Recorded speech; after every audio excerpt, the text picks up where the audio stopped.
Welcome to my vlog dito sa may kubo. Ako lang po magsulo dito sa kubo. Wala pa akong kasamang mga bata. Kitang-kita nyo po, napakadilim po dito sa amin. Ayan po, napakadilim po.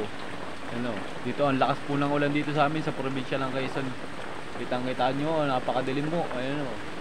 Ayan, napakadilim po dito. Nandito na ako si Tekyo. Ano yan, nagpakita lang po sa akin kanina si Tekyo. Kitang-kita ko po. Pinausap ko po, sabi bigyan daw ako ng magandang taniman ng mga talbos ng mga ano balinghoy at saka mga gulay, saka ano mga gulay na talong, sitaw, pichay, upo, kundol, okra, patula, kalabasa at saka saging at balinghoy at nyug at mura. Ayan po, tandaan nyo po, dito ngayon po sa vlog.